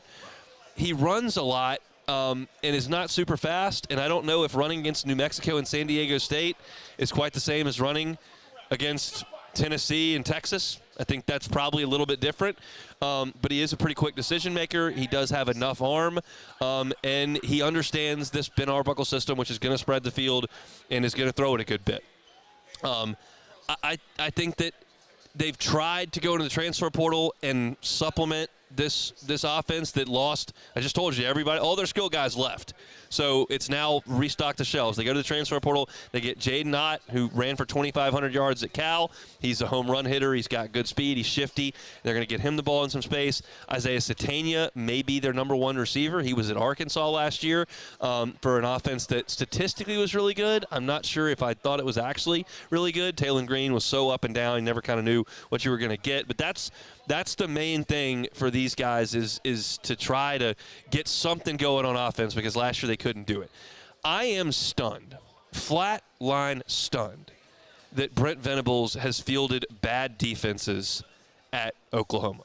Because my only real, the one data point I had on Venables was I sat in the Superdome when Clemson played LSU for the national championship. And I'm watching his defense against the best offense I've ever seen. I would say the best offense in the history of college football. And for a quarter and a half, he had him confused. Now, field position was a big deal in that game early. LSU kept getting pinned deep, and it was tough to get things moving. And once they broke out of that, it was all running downhill. But it was very obvious that Venables' scheme, along with the really good players that Clemson recruits, gave LSU some problems. And I was like, man, I can tell, even me, I'm not Hester and Flynn who will sit here and break down the tape. Y'all know I can't do that. I don't have that kind of acumen. I didn't play in the NFL for half a decade. But I could sit there and watch and go, they are disguising blitzes incredibly well, and they're giving LSU, the Joe Moore winning offensive line, the best quarterback in the country, the Heisman, they're giving them problems. And I figured once he got to Oklahoma, even though Lincoln Riley turned that thing into a joke on defense, that he would get that fixed really quickly. And you look at their defense, it hasn't been that good. It was better last year. It was in the top 45 in pass defense, top 20 total defense. But the year before that, 110th in rushing defense, 63rd in total defense. It's taking time to get that figured out. If he's going to save his job this year, they've got to play great defense. They just have to play great defense. And they have to do that without Danny Stutzman, who's at linebacker, who was an All-American that the Saints have drafted, without Billy Bowman at safety, who was their best player on the perimeter. They do have some returners. Y'all are familiar with Dominic Williams from TCU. LSU wanted very badly. He's at Oklahoma. They returned him and two other defenders, Jaden Jackson and R. Mason Thomas, on the defensive line. R. Mason Thomas is here. He's a guy that's a factor on the edge, pressing the passer. And then you look at, they've got three returners in the secondary and the linebacking core total. So that's Venables' baby. And I just don't think that you as a head coach are going to have success when your expertise isn't really, really, really good. And they're going to need to be really, really, really good this year. Their schedule's a little funky. I don't know why they're going to Temple. That's just a ridiculous game to put on the schedule. Just take a trip up to Philly. I'm not sure why they're doing that, but they're doing that September 13th. Michigan will be interesting September the 6th. I think the assumption is that Bryce Underwood is their quarterback. That's a guy that if Venables is at his best and their defense is good and they're doing all those things that I'm telling you about with all the shifting and the disguising of coverages and everything that Venables is really good at, that could confuse a freshman. If you can beat them in Norman in that second game, they play Illinois State first, that's a big step in the right direction because there's a gauntlet coming in the middle for Oklahoma. There's a run in their schedule, and it does not include a bye. Well, there's one bye at the end, but it's not included in the teeth of it. You got Texas and Dallas on October the 11th. The next week you're at South Carolina. The next week you've got Ole Miss coming to Norman. The next week you are at Tennessee. Then you've got a bye and you're at Bama. That stretch right there may be what defines the Brent Venables, how long that era goes. Because if you fall flat and you lose to Texas and Dallas and you go to South Carolina and get beat by Lenore Sellers and you can't win a home game against Lane Kiffin and Ole Miss, and then you go with two road games in front of 100,000 people in front of Tennessee and Tuscaloosa, it goes haywire, I don't think Brent Venables will coach against LSU after Thanksgiving if they can't get it together in that stretch right in the middle of the season. And I just don't feel like it's going to happen. I predict that next time, I'm still looking at the podium, and Brent Venables is still up there. I think this is his last time at the podium at SEC Media Days. I do not think he will survive after this year. But that middle stretch is what's going to define it for this team. We'll see if they can get it done. I have my doubts about what they're going to be up in Norman. That's a big deal because if they do fire their coach by the time LSU gets there, could be a different team that LSU sees in this era of the transfer portal. All right, let's step aside. We'll take a timeout. When we come back, Gary Stokan is going to join us with the Aflac kickoff game and the Chick-fil-A Peach Bowl. That's all next. The Hunt Palmer Show. Highland Insurance Group, HighlandIG.com. You're all well aware there's a storm that is a-brewing in the Gulf, and that may not be the last one. I hope it is, but it may not be the last one. You got to make sure you have the proper insurance policies in place if you are a business owner. And the way to do that is to call the Highland Insurance Group and have them audit your policies. That doesn't cost you anything. They just take a look at your policies and see if your coverages are right. And if they're not, they'll fix them because they've got the markets as an independent broker to make that happen. So if you're a business owner and you want to be sure during this storm season that you've got your property policy right, that your business interruption limits look good, that you're not going to pay co-insurance penalties, all those things that may happen that some folks don't know in the ins and outs of insurance, call the experts and make sure that it's correct. It's the Highland Insurance Group, Jonathan Carbo and his team. Check them out at HighlandIG.com. Parish Construction and Roofing. This is Coach Kim Mulkey. Go to parishbuilt.com for all of your roofing needs. From your hometown, parishbuilt.com. It's not just a game, it's a religion. You've got your team colors, team swag, and now your very own website. LouisianaSports.net. Everything LSU, Saints, and Pelicans. Sports on demand. In-depth coverage by sports writing pros with continuously updated news. And with the LouisianaSports.net newsletter, you get pinged directly with top trending stories. Best of all, now and always. No paywall. It's free. LouisianaSports.net. Powered by 104.5 ESPN Baton Rouge. Your home for Louisiana sports. Gulf Coast Office Products is a nationally recognized Savin office equipment dealer based right here in Louisiana. Over 100 employees strong, Gulf Coast has the boots on the ground to support all vertical markets from education, engineering, legal, and finance. With the latest in office technology, from desktop to production segment units, Gulf Coast and Savin have the perfect fit for you. Call 225-756-2644. That's 756-2644 for Gulf Coast Office Products. ED, low T, or simply seeking to optimize your health and performance? Goodwood Men's Sexual Wellness offers a range of discreet services to address your specific needs. We empower men to reclaim their health and confidence. Visit yourgoodwood.com. At Luba Workers' Comp, our journey began over 30 years ago with a simple belief.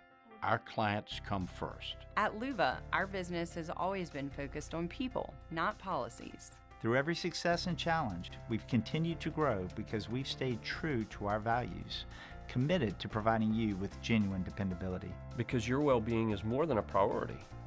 It's our purpose.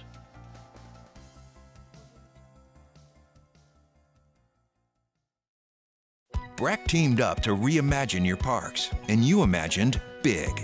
With your help, we went to work, creating 12 beautiful community parks across the parish. A family-sized water park, miles and miles of trails, and parks just for your dogs. There are more places to splash, to explore, to run wild, and even soar. You imagined, we delivered. Gold. Breck, your #1 park system in the nation. When you can't rely on technology, you can rely on Mountain Cold Refreshment. Dave's back on. Coors Light. Choose chill.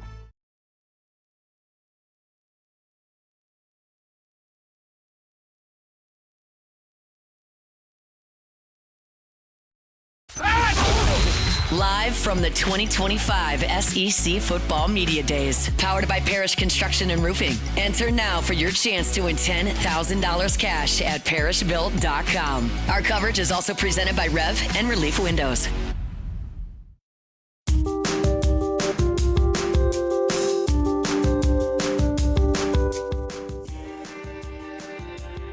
Chugging right along here, day 3 of SEC Media Days 2025 from Atlanta, Georgia.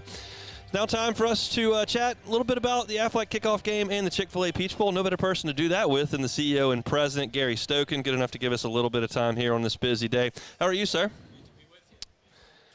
Great time of the year. It is a great time of the year, the unofficial kickoff of football season. If you'll allow me, can we go back to last year?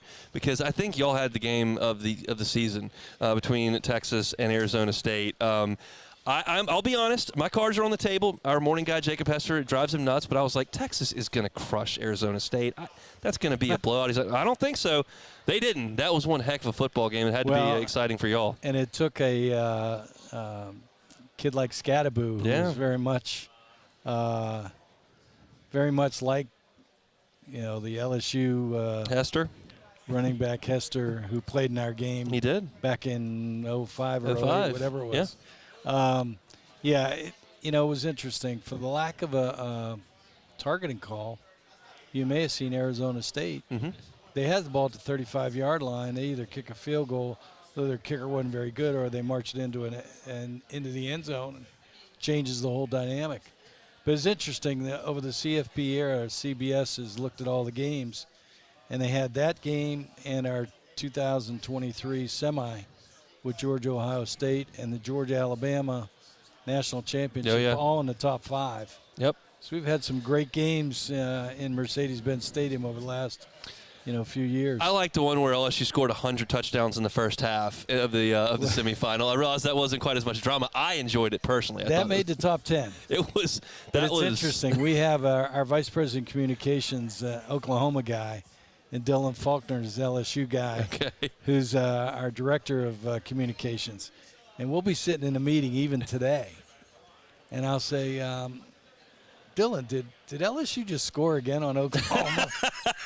It was something else. Incredible. It felt, in a way, watching, because I get all stressed out watching the games, it felt like one of those September games against San Jose State or something, just right down the field every time. That was an offense that we may never see anything like that quite again. I don't think so. I'm curious what the last 10 years have been like for you as college football tries to figure out how it's going to crown its national champion and where the sites are going to be and how many games they're going to play. What is that? If you could kind of encapsulate that decade. Wow, that's a good question. Well, we went from, I guess, joining the CFP, which was, I think, based on the commissioner seeing us move the College Football Hall of Fame to Atlanta. Yeah. I went up in 2002, I think it was, to South Bend, saw the College Football Hall of Fame, which is very antiquated. They were only doing about 60,000 guests. And I said, this would be great in Atlanta. And our goal was to make Atlanta the capital of college football. And so I start working, and finally in 2010 signed a 30-year license with the National Football Foundation to move the College Football Hall of Fame in Atlanta. Spent a lot of time traveling the country with our architects and designers to build this place. Yeah. And we opened in 2014. And then I think the other thing, starting the kickoff game format, and how we were giving back to college football, and really changed the face of college football scheduling-wise, because now you see Clemson playing LSU. That would never happened, right? And the other thing is it really helped the CFP selection committee, because they use this game. This Clemson LSU game is going to be a differentiation point in which one of those teams makes the playoff. No doubt. So it really has a big impact on the game of college football. I think the commissioner saw that and gave us the opportunity to get into the CFP in 2014, which I remember taking the job in 1998, and we had Virginia and Georgia, and our own newspaper said, Georgia's going to the Peach Bowl, a third-tier bowl game. Wow. So we were looked at as a third-tier bowl game back in 1998, and here we are hosting national championships twice and, having 3 of the top 5 events in CFP history. No question about it. Now, I don't mean to put you on the spot here, and I don't mean to get you in any trouble, but I'm curious because we hear this from the outside. What's it like sitting in those conversations with the Rose Bowl? It appears that they're not as flexible as maybe some others. Has that been the case? It's really interesting. Not a lot of people know this, but in 2009, I was offered the CEO job of the Rose Bowl. Wow. And turned it down because I was working on the Hall of Fame here, and we had just done the kickoff game. And the Rose Bowl is a unique entity in that its history and tradition is mainly through its volunteer base. And great relationship with the Big Ten and, the Pac-12. Pac-12 doesn't exist anymore now, so that's tough. Joining the CFP took away their history a little bit. Yeah. But there's no better place than be on January 1st when you kick off in that Rose Bowl Stadium. That's a special place. It certainly is. We're talking with the CEO and president of the Chick-fil-A Peach Bowl, Gary Stokan, here at the College Football Hall of Fame, which, this is an incredible setting. This is my first time to do this here. I have not been to SEC Media Day since 2013 when it was back in Birmingham, but I got to come this time, and this has been a phenomenal setup. Our setup here on Radio Row has been great, and it's been an incredible host to this event that's just become massive. Now, was this a consideration when you started building this, that we could have something like this? Yeah, it's a great question. This is part of what we envisioned. When we first started this, we're looking out on the field.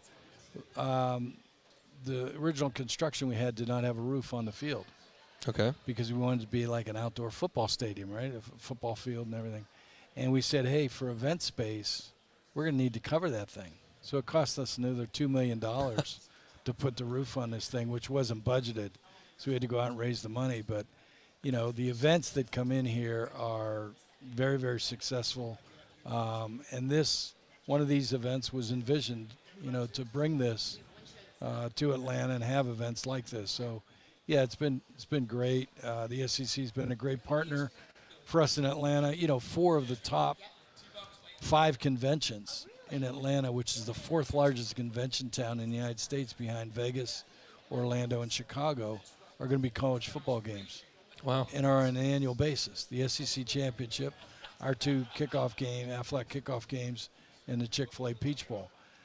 That's how important college football is to the city of Atlanta. No question. You can see it walking around here for the last couple of days. You mentioned the Aflac kickoff game, Syracuse and Tennessee. This year, there's going to be a lot of orange in that stadium. Well, I had fun with Steve Shaw of the NCAA officials. I told Steve, I said, I did a contract, and both teams are going to wear their orange. I said, Steve, why do you have a problem with that? I said, everybody has a different colored orange. Clemson has a different orange, and Texas, and he started laughing, and he said, Gary, you can't do that. Our officials won't be able to tell the teams apart. I said, no, I'm just kidding you.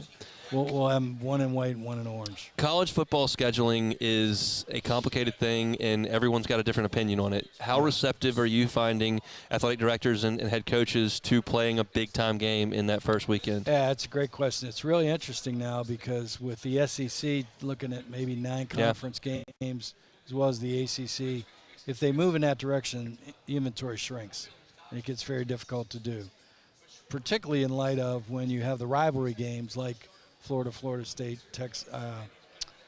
Clemson, South Carolina, Georgia Tech, and Kentucky, Louisville, yeah. So that takes up another game off the schedule. So if they do go to 9, it becomes very difficult to do it unless we can work out a kind of home and home, neutral type of format with somebody, whether it's Vegas or Dallas or somebody like that.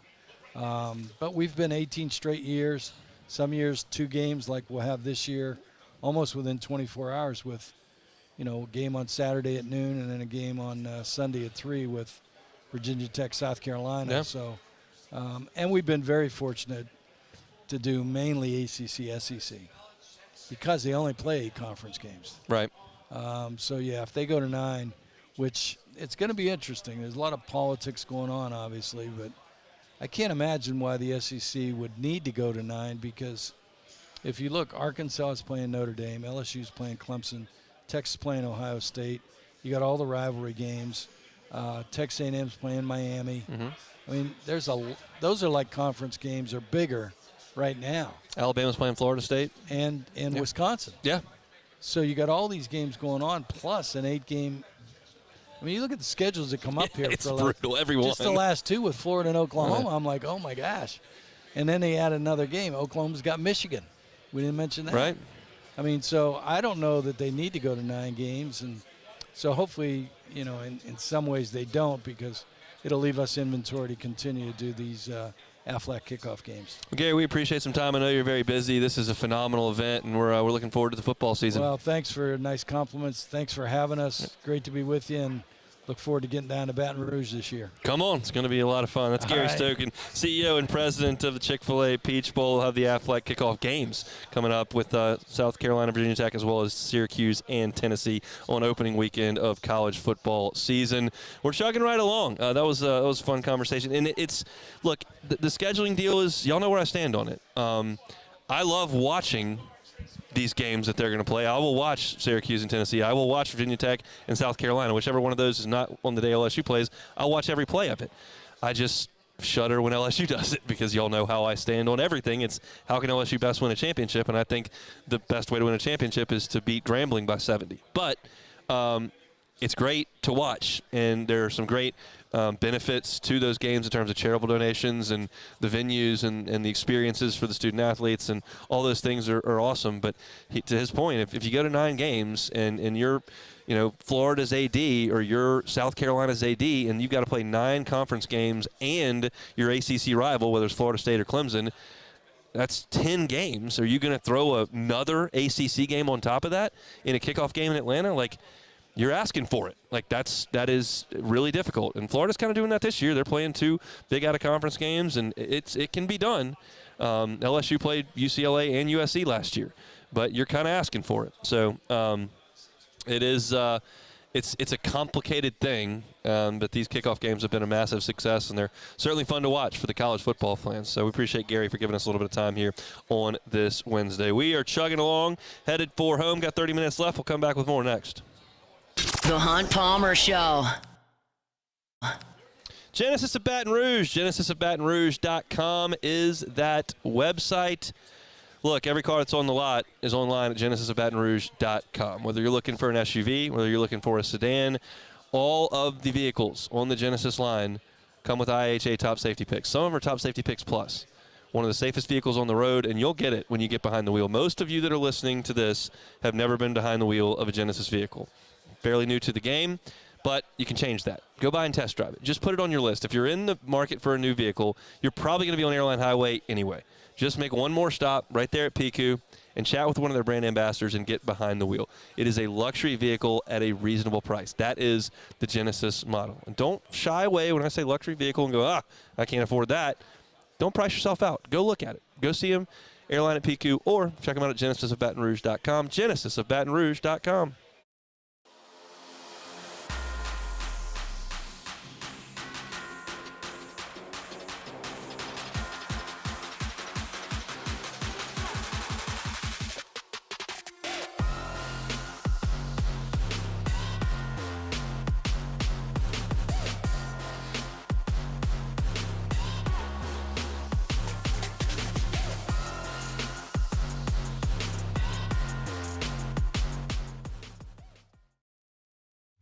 At Sunshine, we know what you see when you look at your land. Where others may see dirt, you see the foundation you've built your life on. It's hallowed ground. It's past, present, and future.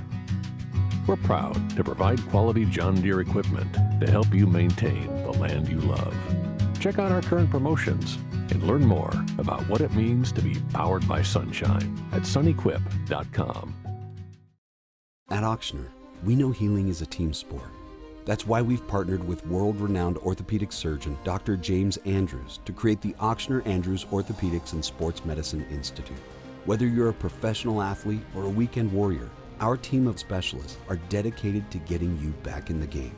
So whatever your reasons are for reaching your personal best, we've only got one: you. Ochsner Andrews Institute. Long live you. At Atmos Energy, our Smart Choice solutions help customers save energy and emissions with rebates up to $500 off high-efficiency natural gas appliances, smart thermostats, and weatherization upgrades. Together, we're fueling our energy future. Parish Construction and Roofing. This is Coach Kim Mulkey. Go to parishbuilt.com for all of your roofing needs. From your hometown, parishbuilt.com. Businesses like yours are the soul of our community. You deserve someone who'll deliver the internet services you deserve. That's why local businesses rely on Rev Business. 90 years of building connections. Visit us at letsrev.biz. Men, age is just a number. Don't let it dictate how you feel. Goodwood Men's Sexual Wellness has anti-aging services that can help you look and feel your best. Visit yourgoodwood.com and discover a renewed sense of vitality. At Luba Workers' Comp, our journey began over 30 years ago with a simple belief: our clients come first. At Luba, our business has always been focused on people, not policies. Through every success and challenge, we've continued to grow because we've stayed true to our values, committed to providing you with genuine dependability. Because your well-being is more than a priority. It's our purpose. Live from the 2025 SEC Football Media Days, powered by Parish Construction and Roofing. Enter now for your chance to win $10,000 cash at parishbuilt.com. Our coverage is also presented by Rev and Relief Windows.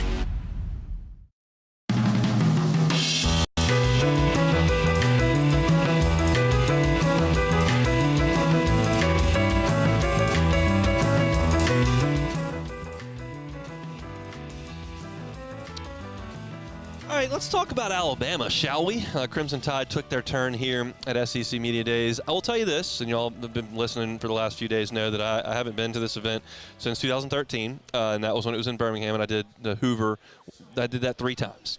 And Alabama Day was a freaking circus every time there because their fan base just flooded the lobby.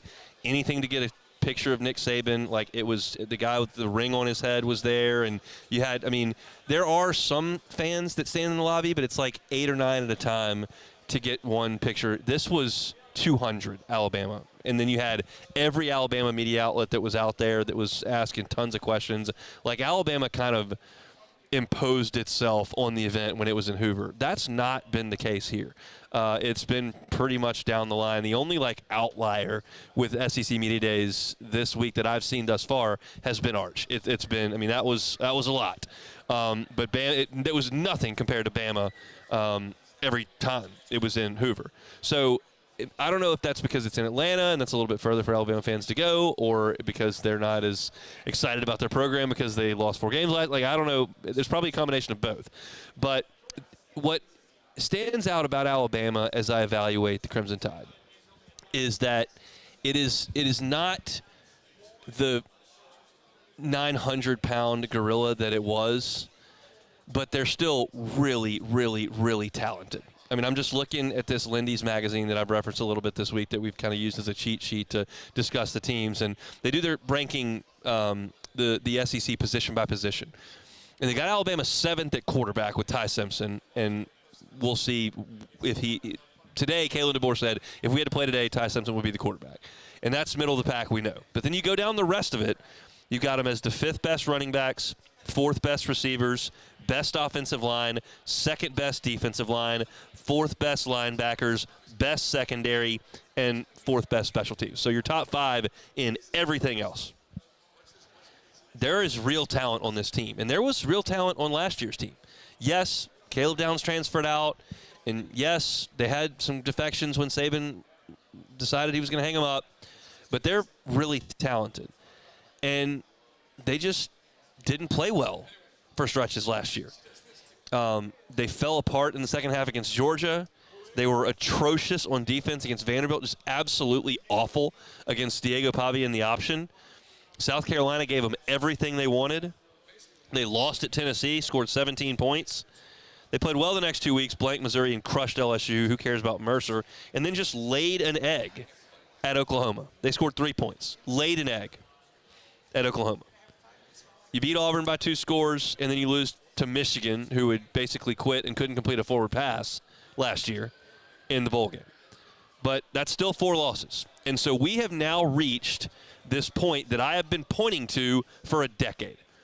While Nick Saban was just reigning with terror over the entire league, including and very specifically in LSU, just dominating year in, year out, I was going like, this will end at some point. He will not coach forever. And the next guy is going to have to do something that is nearly impossible. The next guy is going to have to try to maintain that standard, and it is nearly impossible. And I said for years and years and years, like, the next guy, if he goes 9-3 and loses in the Peach Bowl, if he goes 10-2 and doesn't get into the playoff, like, they will be furious, because the thought in Tuscaloosa is that their birthright is to win the national championship, and they should do it every year, and if you don't, it's a failure. That's what they think. What they won't acknowledge is that Saban is the one that did this. And if he coached at Auburn, he'd have done the same thing. And if he coached at South Carolina, he'd have done the same thing. And if he coached at Texas, he'd have done the same thing. But he just so happened to the stars aligned, and the Alabama job came open, and he went to it. Well, now he's gone. And now Alabama's just like the rest of us. They got a stressful Saturday every week. They had no stressful Saturdays for 15 years. They just beat everybody by 40 and went on about their way. That day is gone. And so while I still think that this Alabama team is good, I think that there are spots they can slip up because they're not as dominant as they were for a long time. And that's why LSU's not in the playoff every year, and Tennessee's not in the playoff every year, and Auburn's not in the playoff every year, and Texas is not in the playoff every year. Like, they don't everybody else has those years where it was 10-2 last year, 8-4 this year. And now you saw that from Alabama last year. So they're back with everybody else. But it's not as if the talent level on the roster is just gone. Like, they've got real guys, Tim Keenan on the defensive line, Deontay Lawson at linebacker. They've got a couple of corners back, including Damani Jackson, who was a 5-star who transferred in. So that's really good. Their offensive line, led by Caden Proctor, is really good. Parker Brailsford at center is really good. And then you've got the second best wide receiver in the country. Jeremiah Smith would be the best, but Ryan Williams is probably the second best wide receiver in the country. And they're going to be talented, but they're going to be in dogfights. And you look at their schedule, and what's the game? Like, can you get to 3 losses? Can I get Alabama to 3 losses that would knock them out? And like last year, I would have never pegged Vanderbilt, and after watching Oklahoma try to complete a forward pass, I would never have picked them to win that game, but that's kind of illustrating my point that they're not invincible anymore. But you look at Florida State in the opener. It is on the road. It is at Doak Campbell. It will be a hostile environment. I don't know if Florida State's going to be any good. Last year was shocking to watch how much they fell off after that crop that had 2 great years moved on. I don't know much about that. And Wisconsin has no chance in Bryant-Denny Stadium. I don't even have to look at their roster. They're just not going to be talented enough. But then you get into the SEC schedule, and they start at Georgia. That's going to be a massive one, and that is one that they will not be favored in to win. Then you've got Vanderbilt. All jokes aside, I think the Tide will probably handle Vanderbilt in Tuscaloosa. At Missouri, I think that's going to be fine. Tennessee comes to Tuscaloosa, and Tennessee has played them tough. They've beaten them the last 2 times in Knoxville. We'll see if they can kind of get over that in Tuscaloosa. But if you heard me yesterday talk about Tennessee, I don't think Tennessee is going to be very good, so I think they'll win that game. At South Carolina, that's losable. Lenore Sellers in that stadium can absolutely beat Alabama. LSU in Tuscaloosa, that's losable. And then you got the Iron Bowl at Auburn. And what I talked about yesterday when I was talking about Auburn is that they've got a chance to get hot before they play Alabama. It's not a guarantee, but the softest part of Auburn's schedule is right in front of Alabama. I mean, I did this yesterday, but I'll reiterate it. After the Georgia game for Auburn on October the 11th, this is what Auburn has in front of Alabama. Home Missouri, at Arkansas, home Kentucky, at Vanderbilt, Mercer. That could be 5 in a row. If Auburn wins 5 games in a row going into Alabama, who they play in Jordan-Hare this year, that's a game Alabama can lose. So what you're looking at is trying to get them to lose at Georgia, to split South Carolina and LSU, and lose to Auburn. That's, to me, the likeliest path to keep Alabama out of the playoff. As I look at it, I probably think Alabama is a 10-2 team. I'm going to lean on the talent, even though I don't know about Kalen DeBoer. We talked to Greg McElroy yesterday, and he was like, look, that's a late time to get that job with the Saban retirement. Everybody that was affected by the coaching dominoes, whether it was Washington, Arizona, Alabama, all those schools that shuffled their coaches when Saban retired and DeBoer left, and then you had Fish go up, and like it was all those teams grossly underachieved relative to preseason expectation, and Alabama was one of those. Now they've got their feet on the ground. We'll see. But I'll tell you this. If they were to lose to Florida State, if they are to lose at Georgia, and then maybe slip up against Tennessee, and if they have 2 or 3 losses by the middle of the season, that place is going to turn on Kalen DeBoer. Like that we know. That's not a guess. That is for sure. He loses 4 games last year and comes out of the gate and drops 2 before Halloween this year, which I'm not projecting, but if it happens, pitchforks will be out. That's not different than Baton Rouge, by the way. LSU comes out and starts 1-2, like, yeah, the pitchforks will be out in Baton Rouge too. That's not uniquely an Alabama thing. But it is a different set of circumstances in Tuscaloosa because the expectation was so high for so long, and now you are the guy that's following the guy. And if it doesn't go well early in this season, you could see some real unrest in T-Town. I don't think it's going to happen. I think they're a 10-win team. I think they can compete to win the SEC, and they very well may be in the SEC championship game. But I'm pulling against it. I would like to see Alabama melt down. And I know the guy that will come on in about 18 minutes feels exactly the same way about that.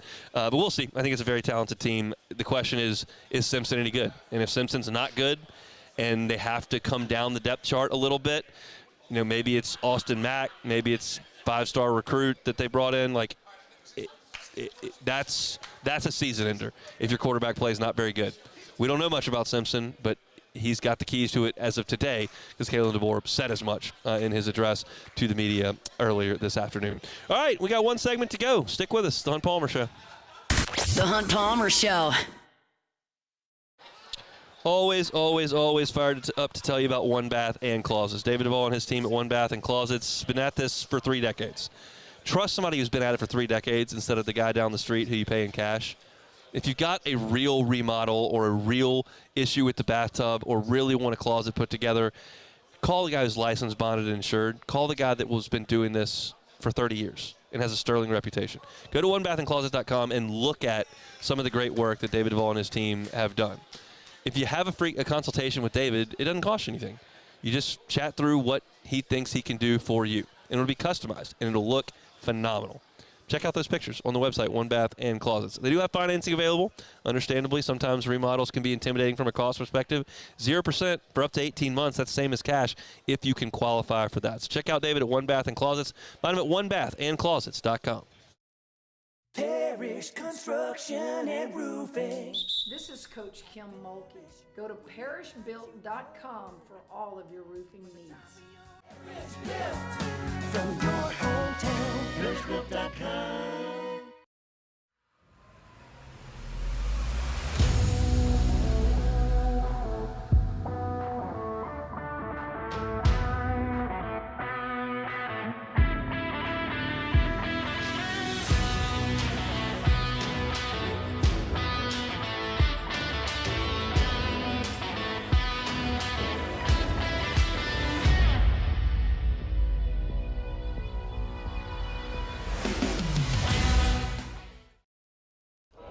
These ice cubes could have been a thankless bed for an all-you-can-eat salad bar. But instead, They cradle and cool. They're crisp, refreshing Dos Equis. Nicely done, Ice Cubes. There it is, the extra mile. On the border of expected and extraordinary for those willing to go further. Like vans customized for work or play. With safety and tech to keep you connected. Supported by a 5-star sales, service, and finance team. And backed by the 1-star you know. So go the extra mile.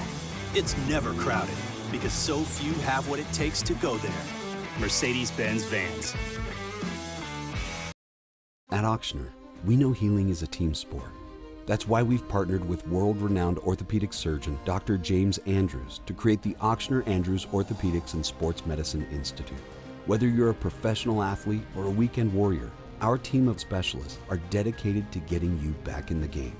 So whatever your reasons are for reaching your personal best, we've only got one. You.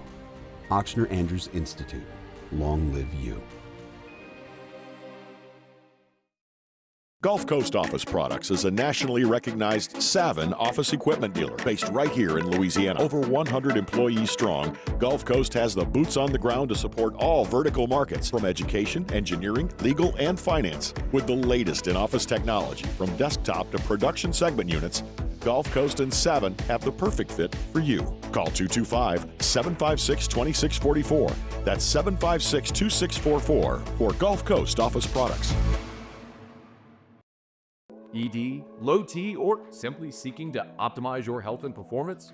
Goodwood Men's Sexual Wellness offers a range of discreet services to address your specific needs. We empower men to reclaim their health and confidence. Visit yourgoodwood.com. At Luba Workers' Comp, our journey began over 30 years ago with a simple belief. Our clients come first. At Luba, our business is Live from the 2025 SEC Football Media Days, powered by Parish Construction and Roofing. Enter now for your chance to win $10,000 cash at parishbuilt.com. Our coverage is also presented by Rev and Relief Windows.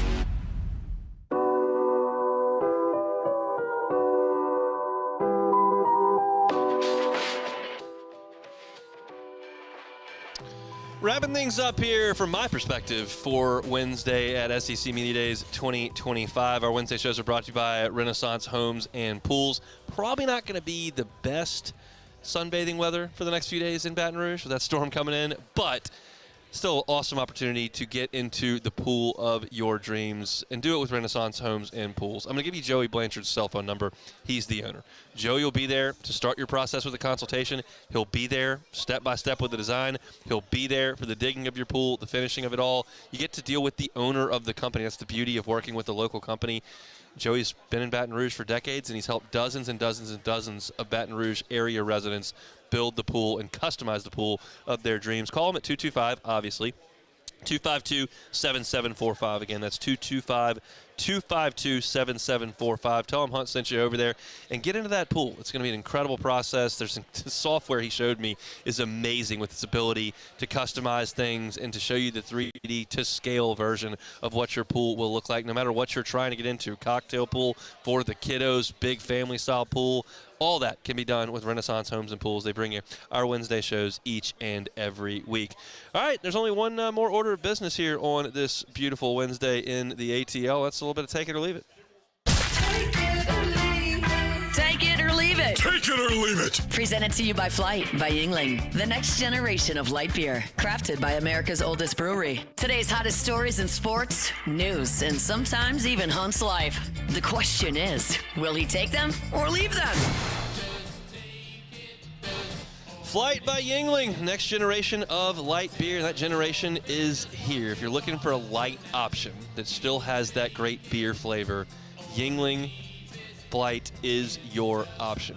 Wherever you buy your beer, just go check them out. You're at the pool, at the lake, after you cut the grass, if you're tailgating in this September heat that's coming. If you want a light option, Flight by Yingling is your option. The next generation of light beer. All righty, first one here. MLB All-Star Game last night. Hunt, I don't think that you were able to go, unfortunately. It would have been nice, but it was a good one. The NL got out to a big league. AL came back in the late innings, the 8th inning, I think, to tie it. And then we went to a home run swing off because they weren't going to play any more extra innings to ruin any pitchers. So Kyle Schwarber actually ended up really winning it for the NL. He had 3 home runs on his 3 swings. Kyle Schwarber, the one that got away. Take it or leave it. Leave it.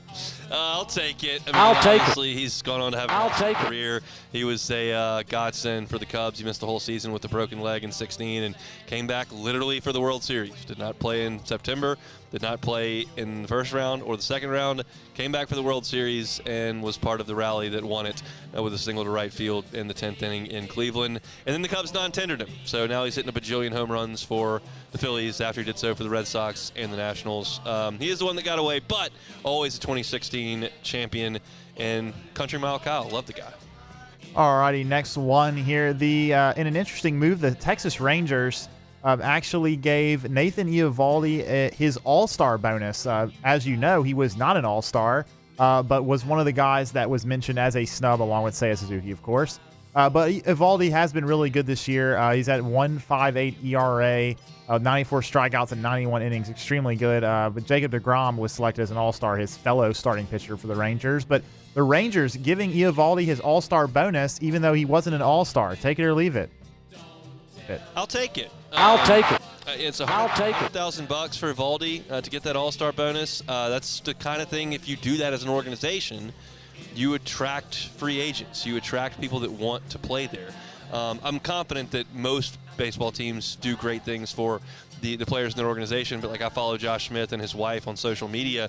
They like to have fun on social media. They're good follows, and they just had their trip out as the Rangers' trip to San Diego to play the Padres was family weekend, and everybody could get on the plane and stay in this resort and on the ocean side, and like you do things like that, and like the Rangers do with giving the bonus and letting players bring their families on road trips. You get people to play there, and that's good on the Rangers. Yeah, Chicago, take note. Maybe Seiya should get his All-Star bonus because he was certainly deserving. That'd do some goodwill for the Cubbies as well. All right, last one here. Oakmont Country Club is in the news, and for what reason is because Wyndham Clark, of course, who came out, or the information was released somewhat kind of conspicuously. No one ever said specifically what happened, but Wyndham Clark basically all but confirmed it in his press conference a couple weeks ago that he did in fact damage one of the lockers at Oakmont. There were photos posted of this during the tournament, and it was pretty bad. I mean, he literally destroyed a part of this locker room that is an historic, historical piece of golf history, with Oakmont being one of the most legendary courses that we have in America. And Oakmont decided that they actually are going to ban Clark from its property after the incident at the U.S. Open. And they pinned a letter. The president of the club wrote that they reached the decision to do this after multiple discussions with the USGA and the club's board. So Oakmont banning Wyndham Clark. Take it or leave it. I'm going to leave it. I mean, leave it alone. Look, Wyndham Clark acted like a child. You can't do that. But Oakmont can just sweep it under the rug and move on. I mean, I don't think that if they had condoned the action and not done anything, that would just invite 4 more tour players at the next U.S. Open there to break into the locker room and bash everything all over the place after they play a bad round of golf. I think that it was just an immature action by a guy that was frustrated. I don't think he'll do it again. I don't think it's going to be repeated by anybody. I don't think they had to take action. Okay, but I get it, but I wouldn't have done it. Oh, the problem is that he did do it again later. A few weeks later at the PGA, he threw his club behind him, or I don't remember which tournament it was. It was after the U.S. Open. He threw his driver behind him and went through a cardboard sponsorship sign and almost hit a volunteer. Like, he has continued to show that he's not changing his actions. And I agree with you. I don't think that but my point is, I don't think Oakmont is doing this to say, like, we're not going to tolerate this behavior. I think they're doing it because this shouldn't be the case. Like, these pro golfers, like, they aren't held to a standard when it comes to these things. They can throw their clubs, they can throw hissy fits and destroy lockers like Wyndham Clark did. And for some reason, the PGA just doesn't do anything about it. And so I actually really commend Oakmont for doing this. It may not end up actually mattering that much, but at least they're making a statement, like saying this shouldn't be acceptable. It really shouldn't. It's not. And then the PGA Tour ought to find him and do something, but I don't think Oakmont needs to make more news out of the story that was buried in the news cycle anyway. So that's just my 2 cents. Who's going to win the Open Championship, Beck? I'll take Tommy. How about Tommy? Tommy Fleetwood. He's due, hon. He's been due for years. He's been due for a decade and a half. He stinks. Doesn't I got stink. Jason Day in fantasy Doesn't golf. stink. I got Jason Day in fantasy golf. I need a win. I'm in like 14th. If I can't get a win this week, we're running out of time here. So I need Jason Day to find the fountain of youth and hit some good shots. We'll see if that can happen. All right, fast moving show here on this Wednesday. We've done all we can do. Excited for tomorrow to wrap things up. 4 teams coming through: Missouri, 10. Kentucky, Arkansas, 10. and Texas A&M. Matt's going to drive you home next on After Further Review. We'll see you tomorrow, same time, same place from Atlanta.